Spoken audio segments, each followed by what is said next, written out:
Hello? What's up? Rick! What's happening, buddy? What's going on, dude? How you doing, man? Doing great. Is Dougie on here? Hang on one second. I see him right now. Mr. Zach, what's happening, baby? Dude. What's up? Hi, Dougie. Hey, What's up, baby? there we are. Absolutely, we love it. Let's go. Hell yeah, dude. Hell yeah. So guys, man, we just got done blasting your new track from Nefarious, One Nation Enslaved. That shit is fucking insane, man. What the fuck? You love What it? the fuck? That's what it's supposed to do, is make everybody say, what the fuck? Hell yeah. Absolutely. We love what the fuck. Hell yeah, man. I mean, fuck, dude. I was, and before that, I played some old school Exodus, and I played some old school Heathen, man, and I was enjoying the hell out of it, dude. You know, most of the time on my show, I'm usually playing new stuff, so I was excited about this because it gave me a chance to dig into some of the old shit, man, because you guys are old school, you know? Yeah, Zach, when you say new stuff, what does that mean exactly? Shit that comes out, like, lately. Like new metal and death and tech death and all that stuff? Oh, yeah, all that shit, man. Whatever's modern, you know? Right, absolutely. So, you don't play any old school? No, yeah, we do play old school. It's just usually at the start of the show, I usually play all the new stuff, and then I save the old stuff for later. But this was a special occasion because you guys were coming on, so I figured I'd throw in some old shit to kick it off, you know? Thank you, Mark. Makes sense. Sounds like a good plan. Hell yeah, man. It's the master plan. So tell us, man, how did this how did Nefarious come about, man? How did you guys put this together, man?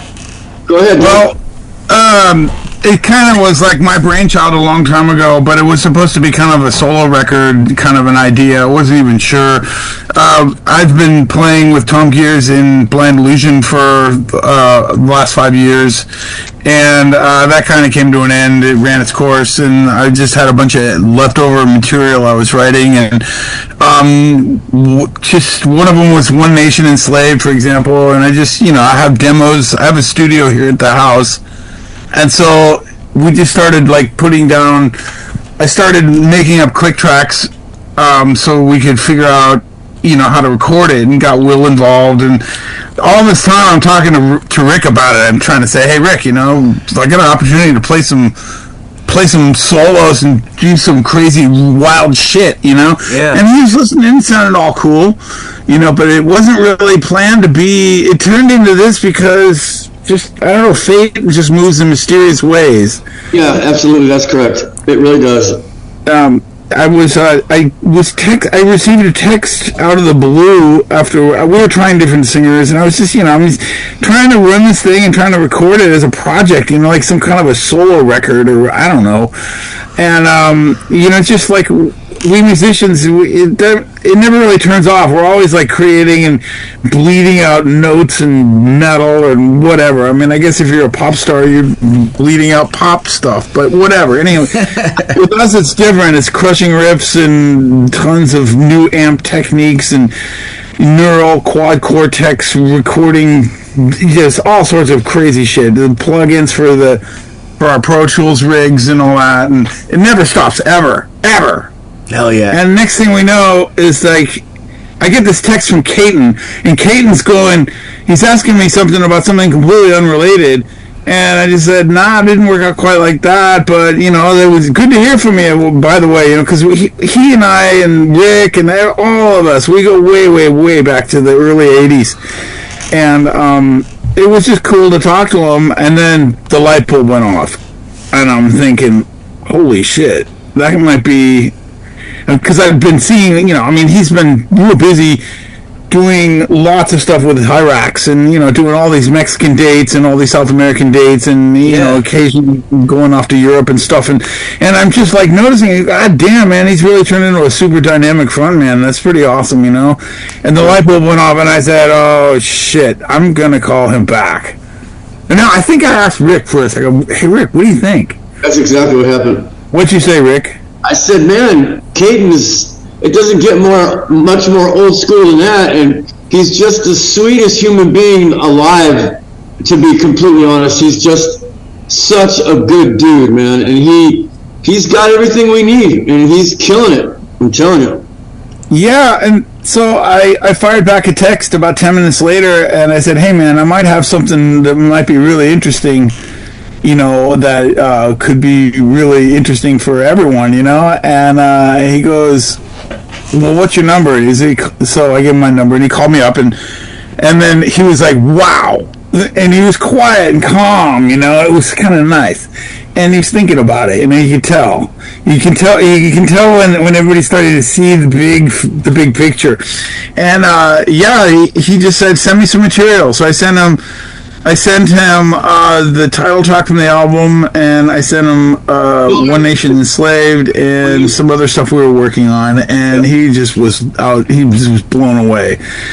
And so when was this? I don't remember. It was like last summer, sometime, maybe July. I don't know, something like that. And he's been coming up here on weekends, and when we get the drums recorded into rhythm tracks and click tracks and all that, once we get the drums down and we have guitars up, he comes up and lays down vocals, and then we keep building out solos and all sorts of all the rest of this stuff. But he lives in LA, so he's got to make the trek it's a weekend thing for him. So he comes up, and he comes up usually with his wife, and they get a Airbnb and crash out there, and we go over to Tom's house and blow all the doors down. It's kind of fun. Works good. It's hella fun. It's a good process, man. It's going really well. Yeah, Rick's been down there. He's been raising hell, doing background vocals, gang vocals, starring Rick. Yeah, I guess I should have said at the beginning of this interview, this is sort of like a super group, because you have fucking vocals from Hirax, you got fucking guitars from Exodus, guitars from Heathen, fucking bass from Blind Illusion, you got fucking drums from Death Angel, pretty freaking killer, Zach. That's some serious shit right there, man. I mean, it was never thought out to be like that. Right. I think our publicist guy, he kind of coined the super group thing, but whatever. I mean, it's not like it's wrong, but it's just that it was never by design. It was just more like, hey, man, we're all cool guys. We've known each other. I've known Rick forever. I went on the first Exodus tour for Bonded by Blood with those guys doing sound, I lived it. It was off the charts, off the fucking rails, man. I can imagine, man.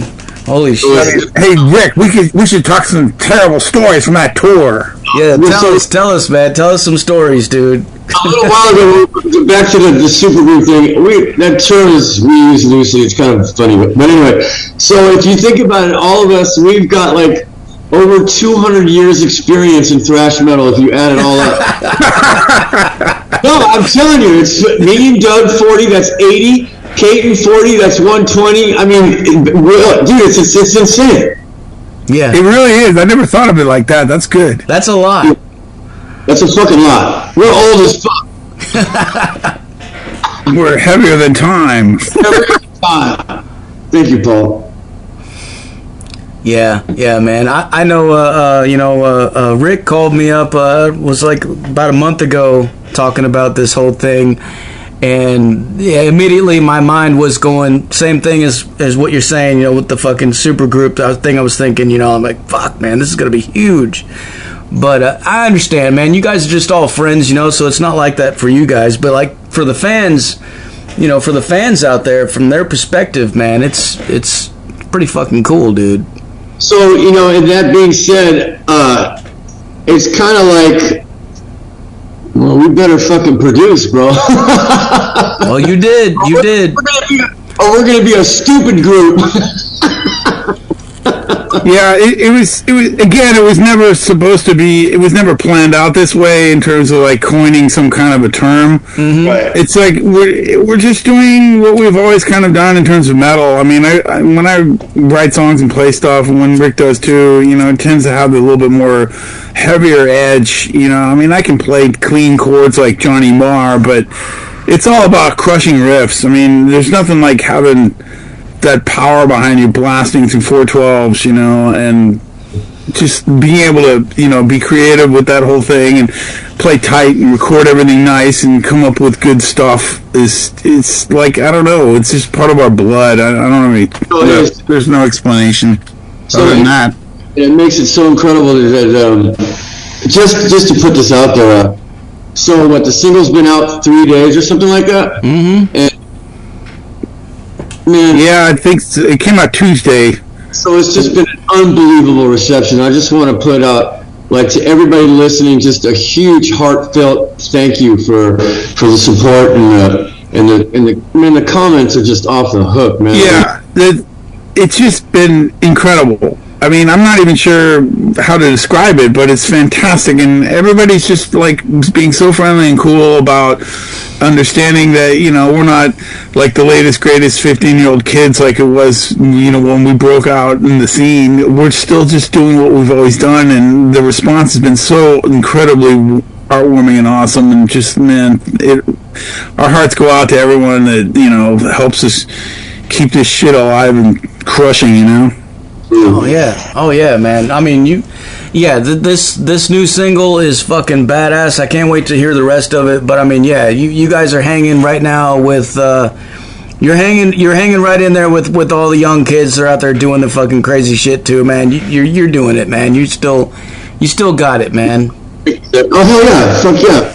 I just got it. I'm just gonna I can't wait till you hear more. It's really good, man.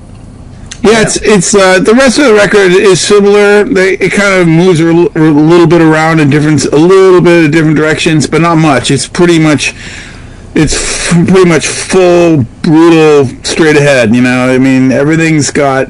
With a lot of we were able to work with everyone's strengths and have everything recorded the way everybody plays naturally at their best, and it's sounding pretty amazing. I mean, that's like how that One Nation Enslaved song got improved, because the guys, everyone kind of threw in their 2 cents and made it a little bit more intense. It's like Rick came up with those wonderful harmonies, and that was a suggestion from Katon.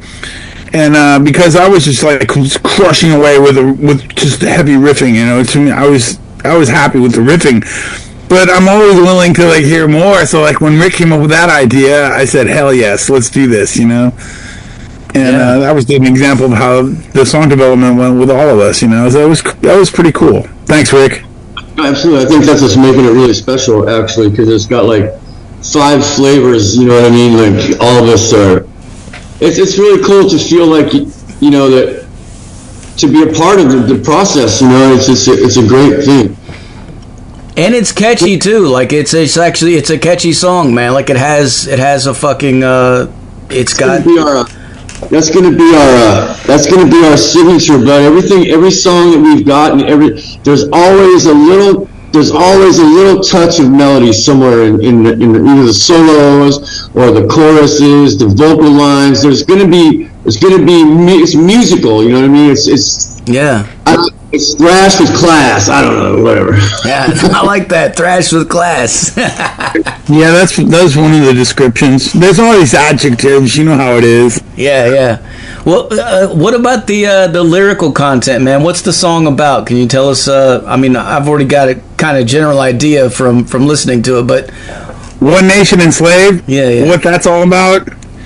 That's it's basically generalized really easily. It's about separation of church and state.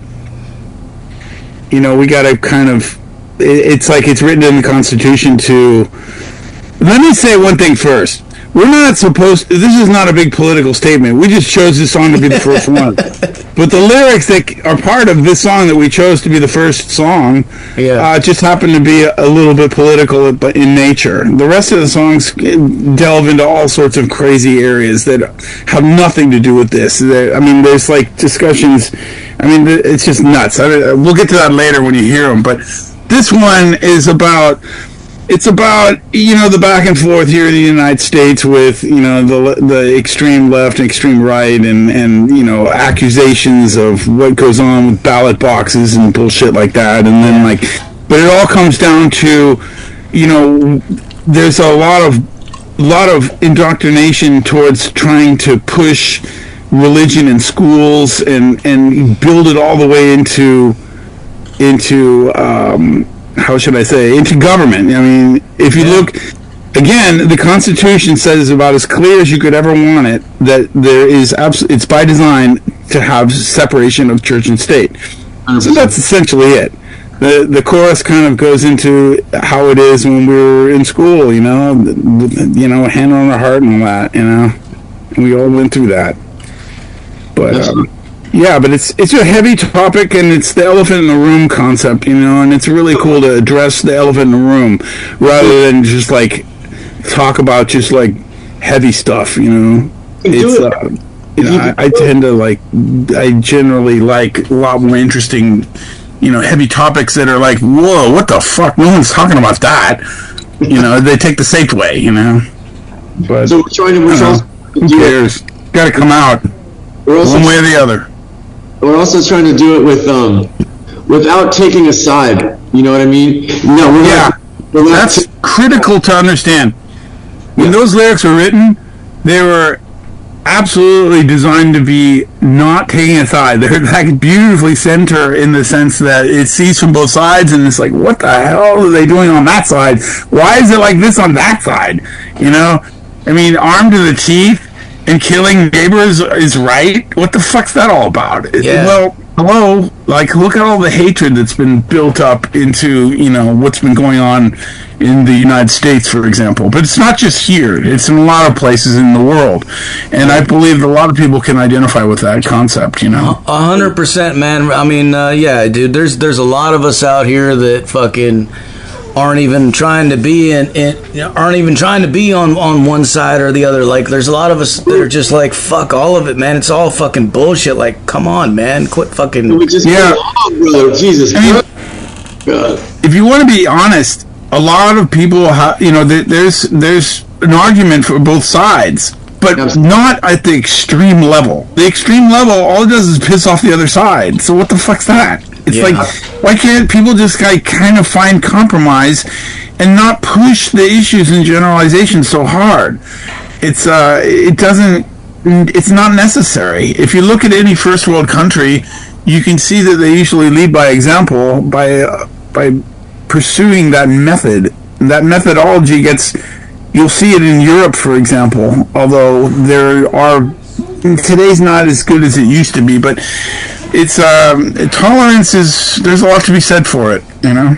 Yeah, it's definitely a lot different than it used to be in the old days. You know, like, I have kids that are in school, and I mean, they're always coming home and telling me like all this crazy stuff that's going on in the schools. You know, like what you said, they're pushing religion, they're pushing politics, they're talking about it in the classrooms and stuff. And like, they never used to do that shit when we were kids, man.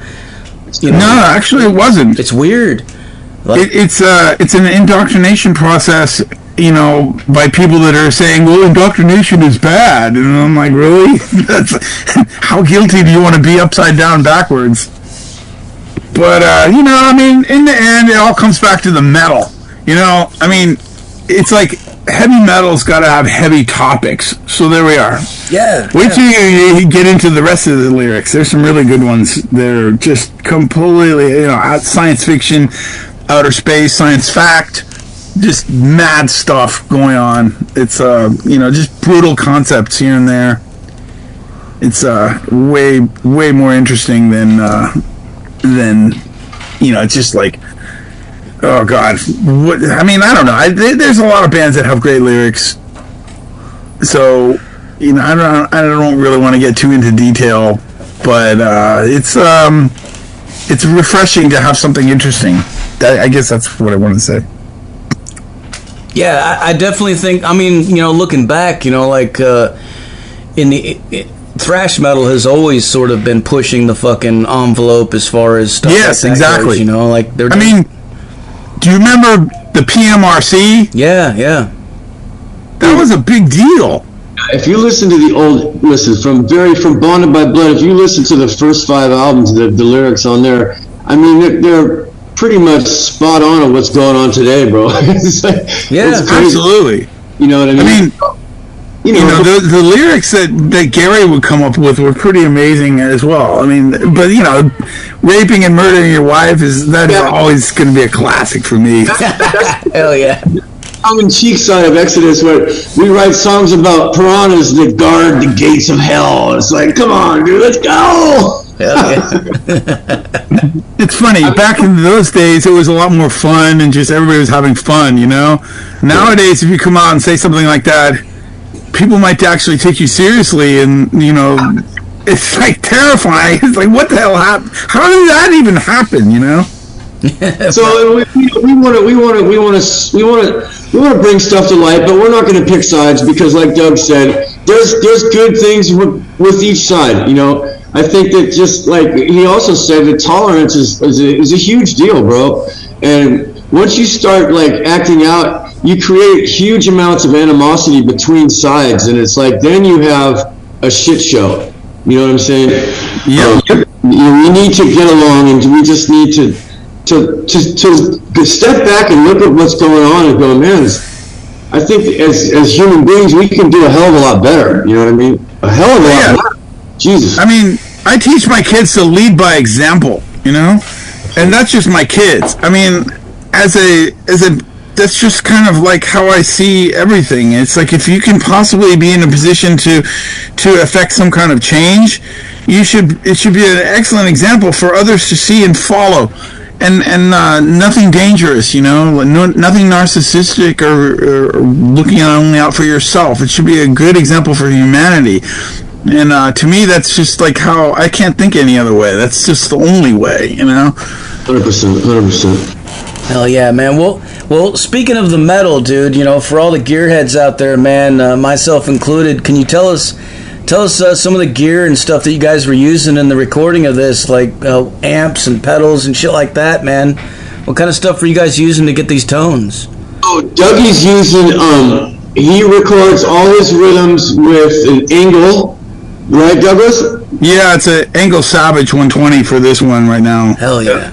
I'm doing all my solos with my Quad Cortex, that's ridiculous. He comes down with this little fucking stupid fucking piece of shit and he sets it on the table and he plugs it in, and it's like seriously almost as heavy as like all the extra effort I go into, like with all the microphones and all the preamps and all this and that, all the extra shit, and a real amp that's like heating up the room because the tubes are like on fire. Yeah. And he just carries it in under his arm and says, so I think live, I'm going to be using the EVH 5150 Stealth. Mr. Piercy is rocking a Jubilee right now. That's freaking savage, dude. Yeah, I mean, the Marshall Jubilee is pretty amazing. I wound up getting one in a trade, and it's the best kind of a JCM 800 construction ever, period. The new reissues are built so much better than the original ones, and the thing right out of the box just sounds ridiculous. It's super heavy, and it doesn't sound anywhere near as heavy when it's quiet. You need to open it up. If it's up like around, you know, rehearsal volume or, you know, stage volume. 3 or 4? What? 3 or 4? Let me look. Yeah, that's about... No. More like 2, like normal. 2 to 3, it depends. The thing is in this situation with us, is we have to play over the Beastman and Carroll, you see. So that, he plays loud. He is a basher, dude. He plays loud. Yeah, it's mandatory earplugs.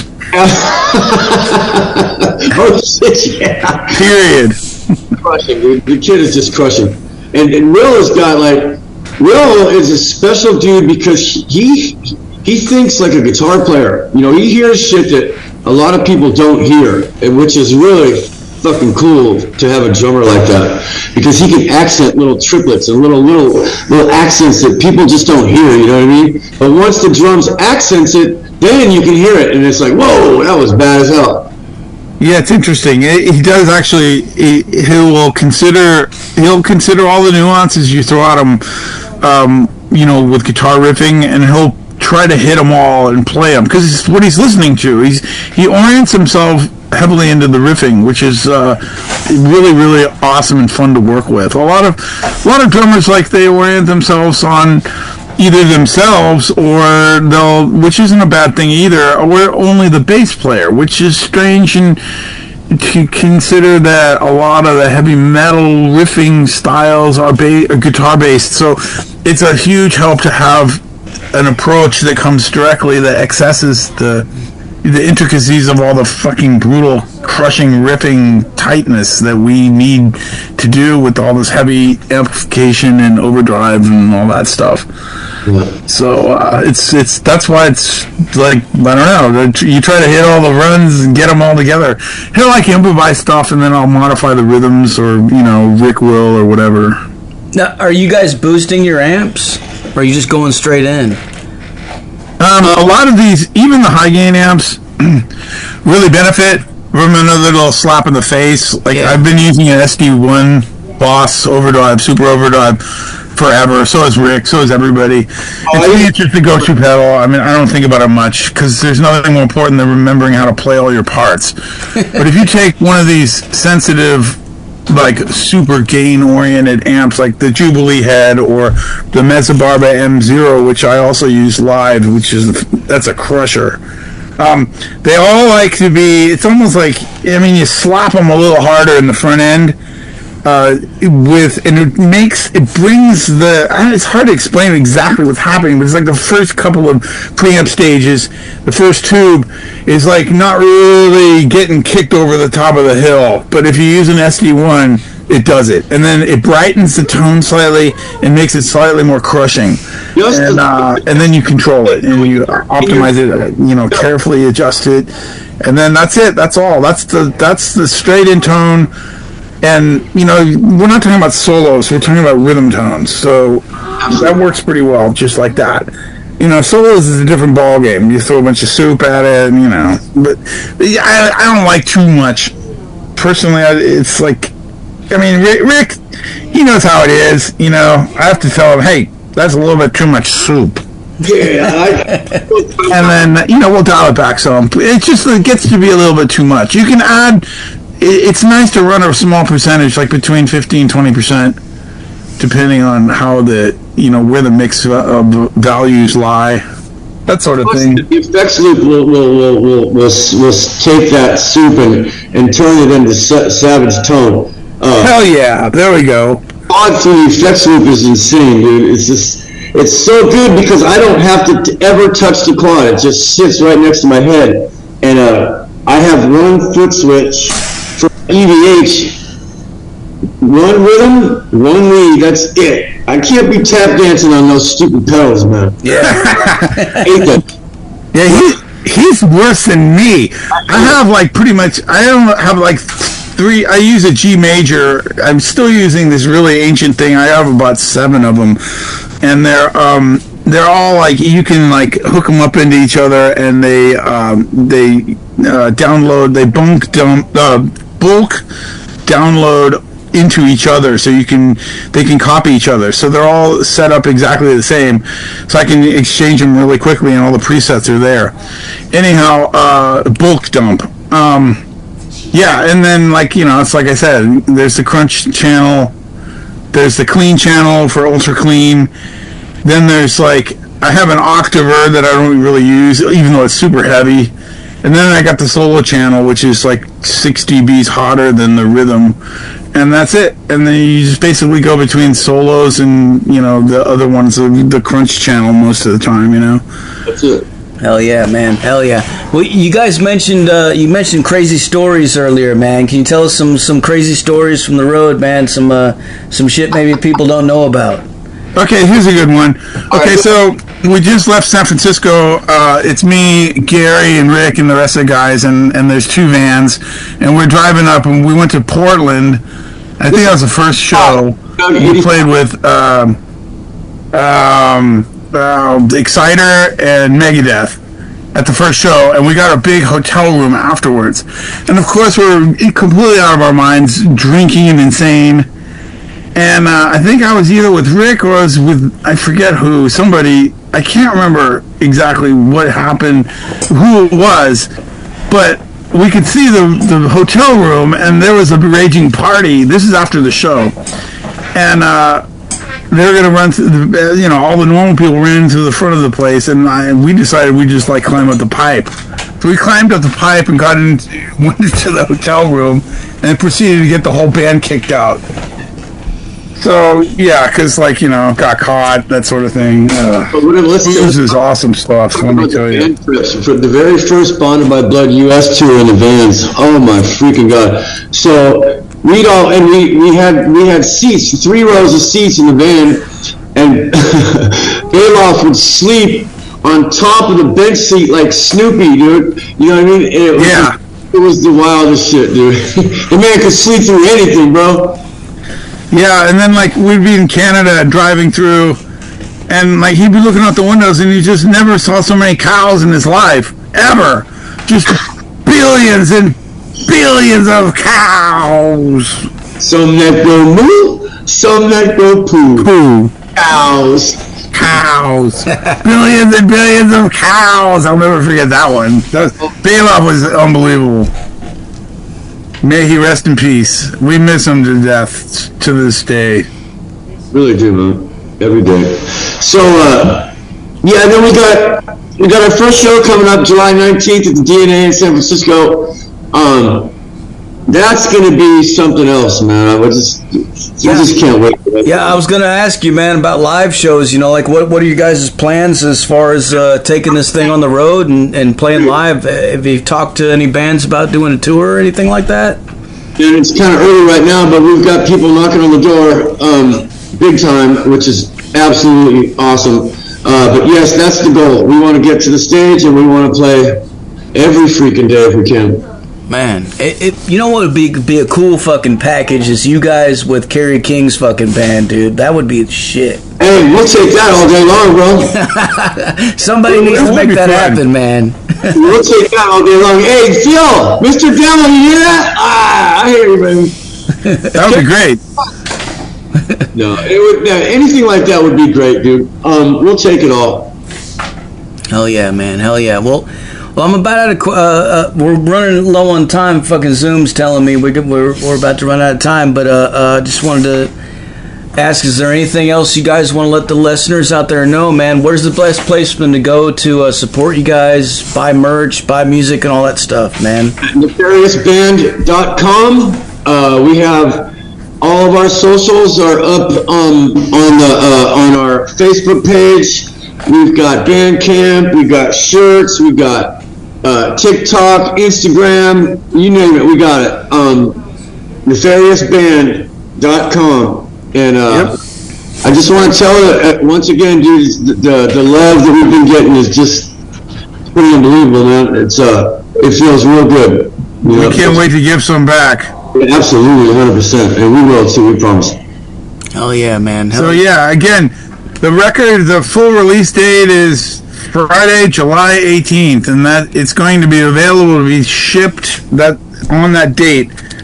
And it's going to it should be already available on streaming platforms. There's some details involved with that we're still kind of working on, but most of the stuff is working out pretty well with this rollout. But the actual physical product will be available at our debut show, which is the following night on Saturday the 19th. So just for an interesting tidbit, the vinyl that we have coming out is put out by Will's record label, Bleeding Priest, which is super cool. That's a good little thing that's going on. Will's got his little record company going, and it's going to be awesome. Hell you can go to bleedingpriest.com, right? Yeah, it's hectic.com. It's going to be available at hectic.com, which is, I think that's the record company, the record little label. It's an amazing story. Will Carroll's putting together a little record label right at the same time as we're about to do this, and he has his business partner named Dave, and they're working this thing out as we speak. and they're getting all sorts of interesting distribution deals already as the week has actually come to a close. I can't really talk about it too much right now, but it's looking really good for them, and we're on it as well as Hellhunter and several other bands that are from the Bay Area. And it's kind of interesting to, everybody's got their fingers in the music scene somehow. Will's got, he does his DJ thing. Tom does his own subterranean studio thing. He has a studio and he rents it out to bands and they record stuff over there. Hayden's the same kind of vinyl spinning maniac too. He does DJ stuff down in LA. He lives in Long Beach. And that's it really, it's all in our blood. So that's what's been going on with all this. Hell yeah. Hey, a short shout out to Tom Gears if he's listening. We love you, buddy. Oh yeah. Shout out to everybody. We love you. Tom Gears is like the baddest bass player known to man. He's insane. Just wait till you watch him play bass, man. It's insane. Fuck yeah, man. Everybody's bringing their A game on this shit, man. I gotta say, man. And the artwork too, the fucking Phoenix rising up, man. It's beautiful, dude. I love it. Pretty cool, huh? There's a bunch of really interesting fan art that's have been coming in the last couple of days. It really surprised us. Yeah. And there's ideas now for T-shirts, and we'll see how it goes. Fuck yeah. So, Cambria, our manager, is doing all the art, and she's a badass, let me tell you. Hell yeah. Hell yeah, dude. Hell yeah, man. All right, well, before I let you guys go, can I get you to make us a station tag right quick? Absolutely. You are listening to Metal Devastation with Zachary Moonshine. Let's go, baby. Sounds great. Hell yeah, man. Well, dudes, I thank you so much for taking the time to talk to us. I really appreciate it. And what I'm going to do now is going to blast some more of your fucking music so we can make these motherfuckers go crazy, all right? Yeah, play more Bay Area metal. Hell yeah, dude. Play all our colleagues. Yeah, I'll be keeping in touch, Zach. All right, man. We'll talk to you guys later. All right, thanks a lot, Zach. Hey, cheers. Go up your asses, all of you. Bye. Nefarious! Cheers. Nefarious! Bye. Later.